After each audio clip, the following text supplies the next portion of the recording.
Good afternoon and welcome to today's webinar, Maximize Physician Reimbursement with Proper Documentation for Critical Care. Today's webinar will help define critical care, show the differences between CPT and CMS, and show some clinical scenarios for critical care. My name is Amy Johnson, and in just a moment we'll be joined by our presenter.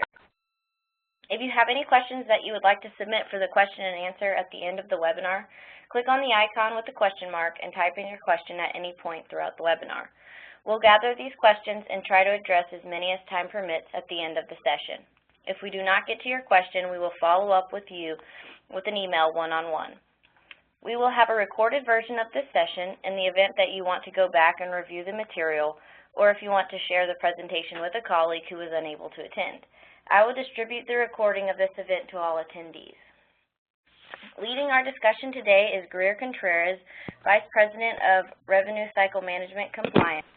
Greer oversees T-Systems RevCycle Plus coding, documentation, and regulatory compliance education programs for all clients. Now to kick off our presentation, here's Greer. Hi everyone, thanks for joining us this morning or this afternoon.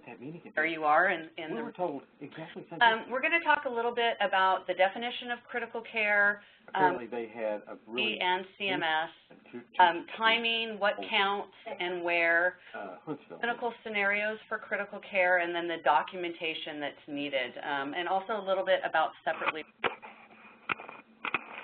Start out with the definition of critical care as it defines critical care, delivery of service to a patient that has an illness or injury that acutely impairs vital organ systems. They had a trauma guy. Add that there's this high probability of sudden clinical trauma doc, life deterioration in the patient. Well, no, you all have to do some stuff. Here, that there's no mention of unstable vital signs. Sorry, Greer, I'm going to stop you for a second. If everybody could mute their phones, we can hear some people chatting in the background. Thank you. And it's getting a little confused. I'm trying to individually go in and mute you guys, but it's not letting me for some reason. So if y'all don't mind muting your phone, that would be great. Sorry. Continue, Greer. That's okay. So as I was saying, you'll notice here that there isn't any requirement for this patient to be unstable. There's that high probability.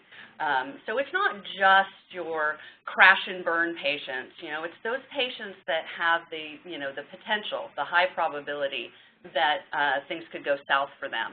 So that's kind of the clinical condition criteria. And there's multiple criteria for critical care, one of them being this clinical condition criteria. And you'll see if you really look at that definition, there's a large population of patients that land in the ED that could fit there, with that high probability of sudden clinically significant or life-threatening deterioration. Then we go down to some requirements. So direct delivery of care and management by the physician, meaning, this is the full physician attention, high complexity decision making, assess, manipulate, and support the patient. And then you'll see both illness or injury and the treatment. And this is what we call the treatment criteria.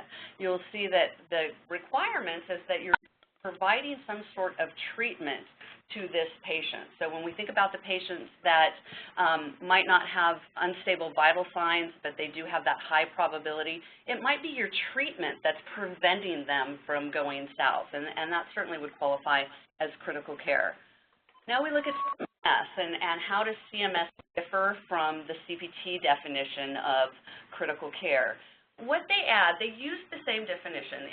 In the CMS transmittals, CMS references CPT's definition. What they do add is that the critical care services must be medically necessary and reasonable, and that's typical language for CMS. So, all that's saying is the medical record really needs to support the overall medical necessity of the critical care services, so all the treatments, everything that's being provided to that patient.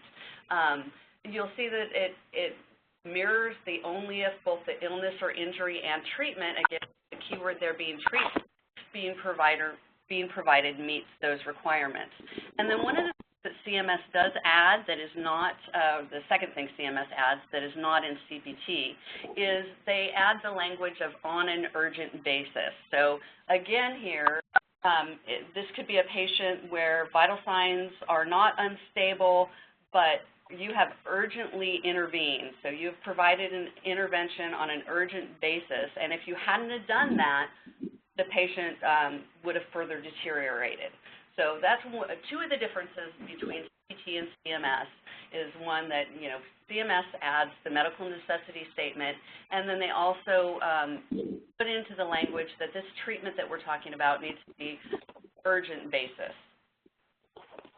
Moving on to support vital system functions. So this is also in the CPT and CMS definition. So you're treating, and treatment here is the key word that I want to focus on. You're treating single or multiple vital organ system failure or prevention of further life-threatening deterioration. So, really want to differentiate a couple of things. One, that we've got this clinical condition criteria that there are a huge population that lands in the ED that could possibly fall into that. Kind of the difference between a high acuity patient where you're doing a big workup, maybe falls into a level 5 type service, big workup, but not really urgent interventions. There's not a lot of treatment going on. And then that critical care patient where you're still doing this workup, but there's an urgency of treatment. You're having to intervene in some way to prevent that further deterioration. So in other words, if you ask yourself the question, could this be critical care, is, all right, if I didn't provide this treatment, if I didn't do this urgently, whether that be, the obvious of intubating the patient, or maybe not so obvious, an acute asthma exacerbation that you're thinking I might need to tube the patient, not just giving a couple nebs, but somebody who's really struggling, and you're intervening urgently with continuous nebulizers, steroids, really watching the patient. You're preventing that further life-threatening deterioration. And that would qualify for that treatment criteria. Over on the right-hand side here, I have critical care typically requires interpretation of multiple physiologic parameters, but they also add in here critical care may be provided in life-threatening situations when these elements are not present. So an example of that might be you have a patient that, let's say, has an acute appendicitis, and you are preparing that patient to get to the OR right away. Not the patient that you're going to send to the floor and is going to go to OR tomorrow, but you are, actively managing this patient in the ED. You might not be providing or doing a big workup, providing treatments or doing a big workup, but you're getting that patient ready to get to the OR emergently. Urgency is there. You could consider that critical care as well, and this language here kind of leads us in that direction. Start to the last criteria for critical care. So we've got the clinical condition criteria that needs to be met, the treatment criteria that needs to be met, and then finally the timing. This is a time-based code. So what counts and where does it count? Well, the total duration of time spent by the provider, the physician providing these services, that's what your critical care is. And this is non-continuous time. This can be your aggregate time. It's not just bedside time. My mind was... One of the requirements there is that your full attention is on this patient. So, the critical care clock, in the ED, you might be going in to see your critical care patient. You're at the bedside. You leave the bedside, but your full attention is still on that patient, whether that might be having discussions with the nurse, and then you go to see another patient. When you walk into that other patient's room or bedside, your critical care time stops. When you go back to your critical care patient, the clock starts again. So it's aggregate time. It can be your continuous time. It can be an intermittent blocks of time. It includes reviewing test results or studies, discussing the patient's care with other consultant, you might be talking to the cardiologist, you're discussing the patient's care with the nurse, you're giving verbal orders. All of that counts as your critical care time, even though it's not at the bedside.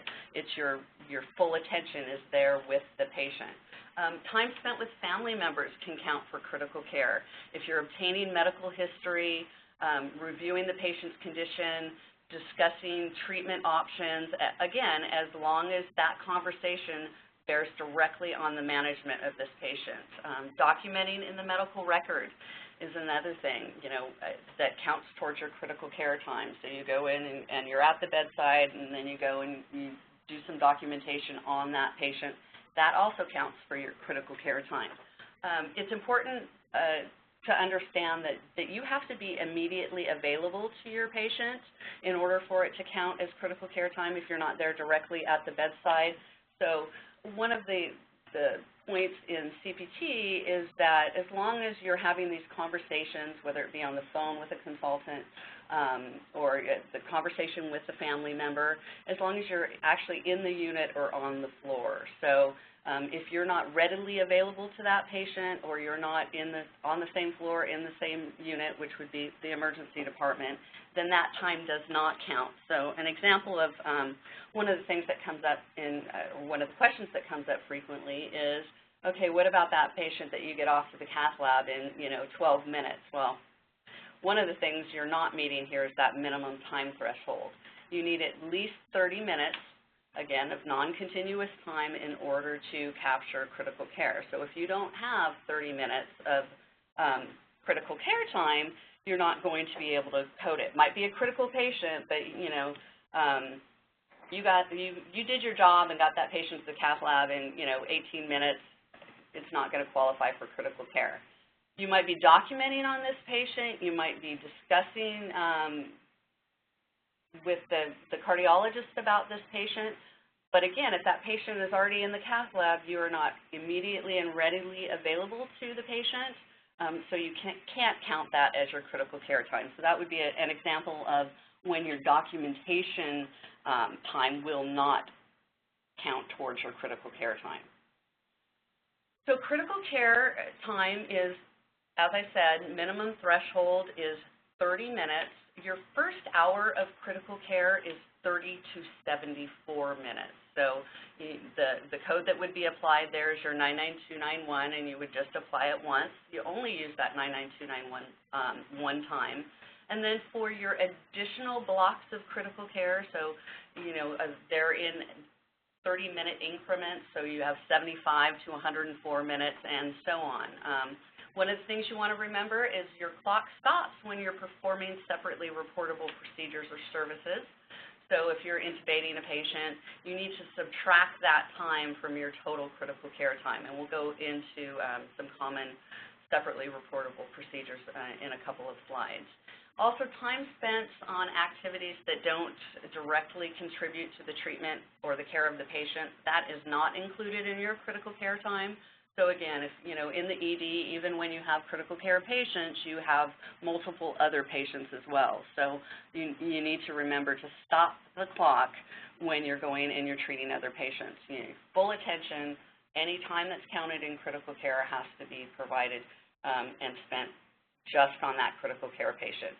Again, not necessarily at the bedside. There are multiple different things you could be doing where your full attention bears on what's going on with that patient. You just have to be aware that you need to subtract your separately billable procedure time as well as any time spent with other patients from your total critical care time. Going over a couple of clinical and treatment examples, this is an area, critical care has historically been an area where emergency physicians undervalue their services, undervalue and underreport. Your emergency docs, this is what you do. This is what you see every day. So going back to that definition of critical care, you've got that high probability, not necessarily that the patient is unstable, but the high probability, and then your urgent interventions, what you're doing to prevent that patient from going south. So a couple of examples, an acute asthma exacerbation. So, that's something that you see a lot in the ED, and depending on the acuity of this situation, could definitely be critical care. And again, we're not talking about the asthma exacerbation that comes in, has a couple of nebulizers, and you treat and treat, they're out the door. What we're talking about here is that severe asthma exacerbation, that you're concerned. You might need to tube the patient, you've got them on multiple nebs, you've got close observation, you're giving IV steroids, You could discharge the patient. That's another thing that's not a requirement. Admission is not a requirement for critical care. It's probably unlikely that you're not going to admit this acute exacerbation patient, but you get them turned around. You don't have to intubate the patient. That would be an example of critical care. And if we take it back to that clinical condition criteria, if you hadn't have provided that treatment on an urgent basis, what would happen to the patient? So, was there that high probability of further deterioration? Absolutely, that qualifies. Another rapid AFib that you're giving IV cardizem, that's something that you also see frequently in the ED. Again, if you're not providing that urgently, what's going to happen to the patient? Chest pain that you're giving beta blockers, IV nitro, CHF with your IV medications, continuous nitro drip, tying in these clinical scenarios with the treatment. And in any one of these, if you didn't provide that treatment or that intervention on an urgent basis, what would happen to this type of patient? And I would say in most cases, patient's going to further deteriorate, patient's going to go south. So these are just a few. Obviously, there are many more examples of different scenarios of critical care. But again, if you're thinking about it, if you're looking at your critical care numbers and your overall acuity, and you're a trauma center, you're a chest pain center, you have some really sick patients, and your critical care acuity is lower, low numbers, low percentages, you might want to take a look at this. And one of the things you want to think about is, okay, if I don't do this on an urgent basis, what's going to happen to the patient? And, simple answer, if it's bad things, patient's going to go south, you probably have critical care and you want to make sure you're documenting that. So let's talk a little bit about documentation and key documentation elements. Critical care is a time-based code. So your typical evaluation and management requirements are not necessary. And when I say typical E&M requirements, we're talking about your ED services, level 1 through level 5, and they carry different requirements. A certain amount of HPI, a comprehensive review of systems. While you need to do your HPI and your review of systems and your physical exam, there aren't requirements for, the number of systems that need to be reviewed. So it's truly a time-based code. Your documentation, though, does need to clearly indicate that this patient has been provided critical care services. So you want to make sure that you document the patient's condition. So you want it to be clear that the patient is, in system failure or that system failure is imminent. You want to make sure that your documentation shows the services were necessary to prevent that further deterioration. So just really clear in the record so there's no inference by anybody who might be auditing the chart later on. That it's clear as day that, hey, this patient was in trouble and this is what I'm doing and why I'm doing it. So the complexity of the plan.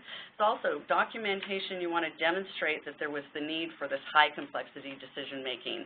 So again, just painting the picture of what's going on during this visit. You want to document your total time spent providing critical care services, all of the activities that were involved, your clinical reassessments, as well as your interval assessments of the patient's condition. And that's a really important piece there, is that you're documenting the assessments of the patient's condition. So any impairments of organ systems, so based on any relevant data that's you've collected, make sure that's documented.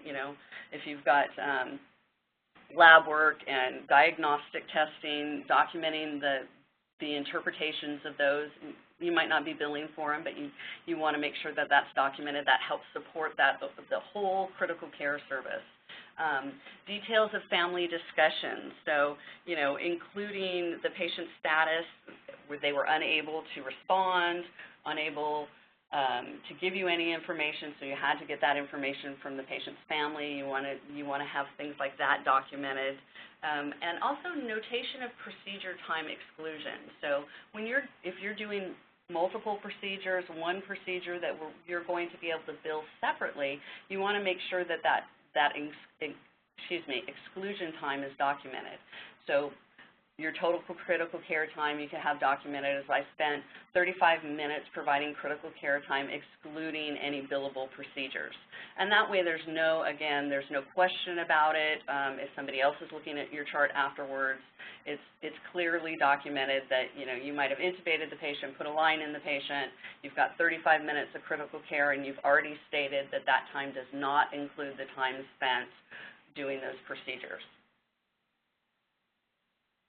Let's talk about some services that are included in critical care. So these are services that you cannot bill out separately.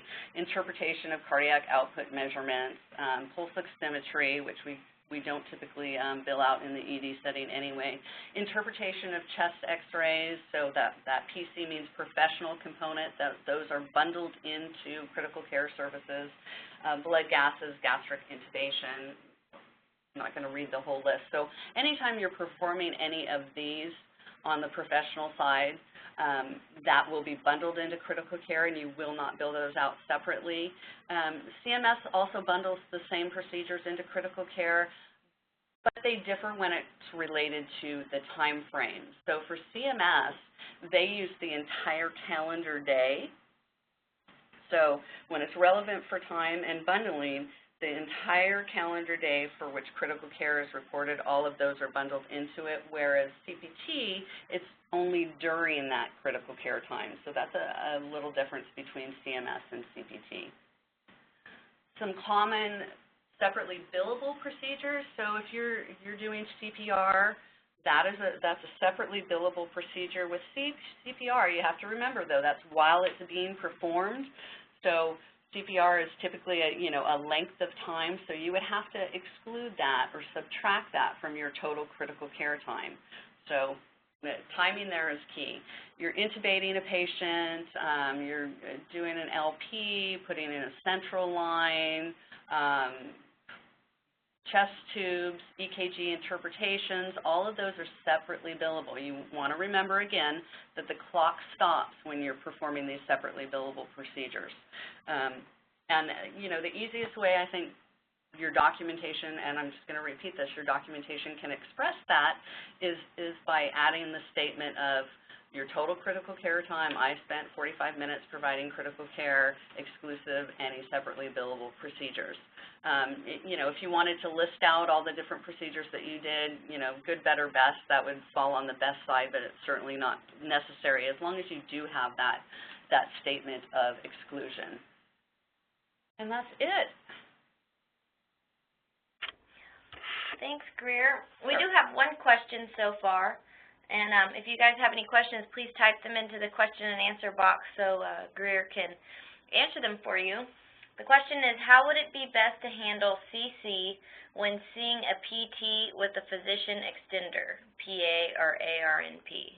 So let me look at that again. So the question is, how would it be best to handle critical care when you're seeing a patient with a physician extender? So critical care, you can't do what's called a shared service with critical care, meaning it is your physician time.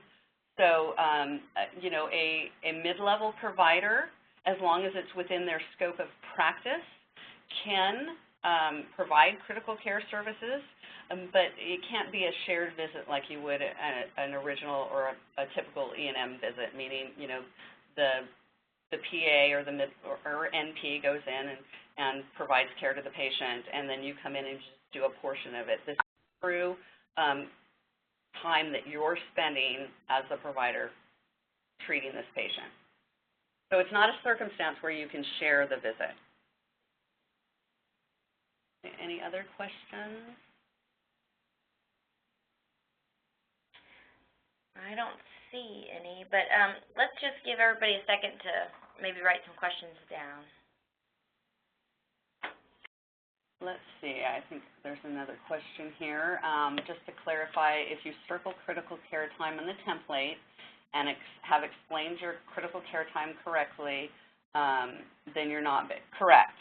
So if you have what the question is asking here is, if you put your critical care time down, so you circle it on your template, I've provided 30 minutes critical care time, but let's say you have 2 HPI elements, that's fine. You're not bound by those requirements for your typical ED evaluation and management services.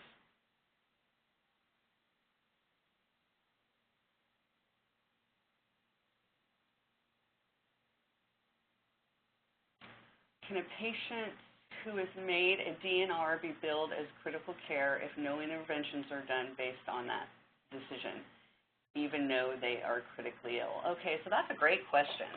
So I'm going to repeat it. So can a patient who's made a DNR be billed as critical care if no interventions are done based on that decision, even though they are critically ill?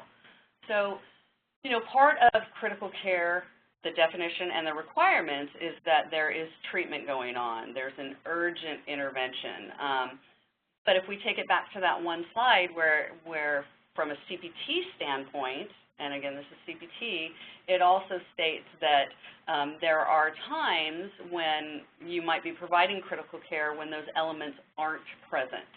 So if you've got a patient, and if you're making them a DNR in the ED, you probably have some treatment going on prior to that decision making.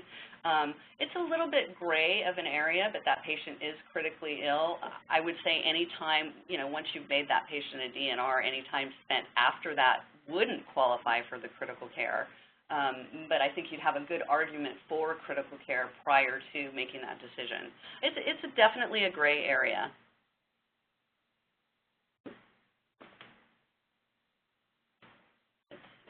Can critical care apply to intractable pain requiring multiple IV narcotic doses?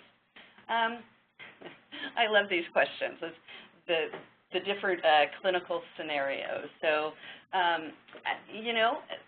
from a clinical standpoint, I would almost toss this back to the physicians just in that, intractable pain. So if you didn't provide those IV narcotics, what's going to happen to the patient as far as life-threatening?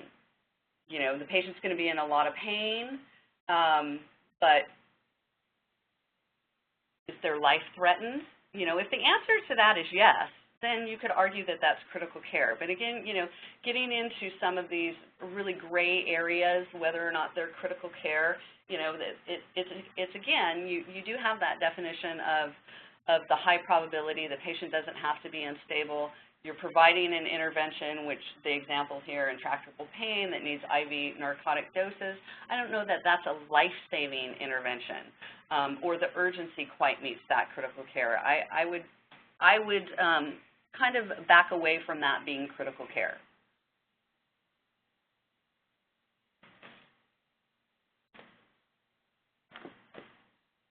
Let's see. Any other questions?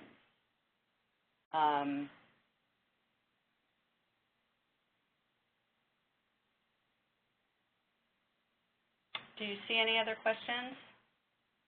I'm not sure if you answered this, but what is the RVU value for CPR? I'm not sure. We'll have to get that to you. We'll have to look that up. I don't know that off the top of my head.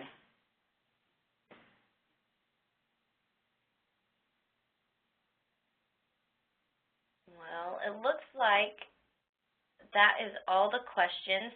I did get a few requests for the presentation, so when I send out the recording tomorrow, I'll also send out a version of this PowerPoint.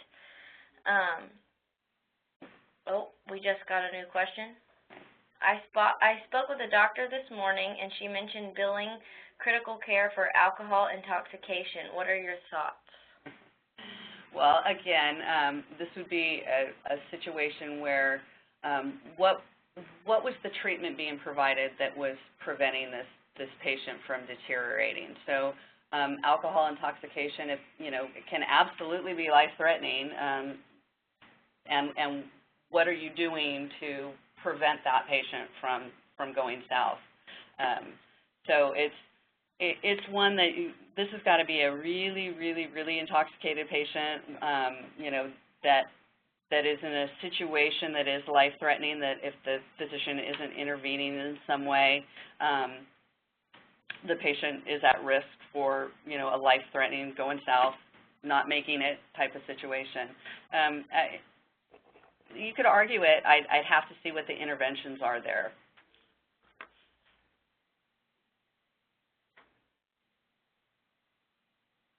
Anything else?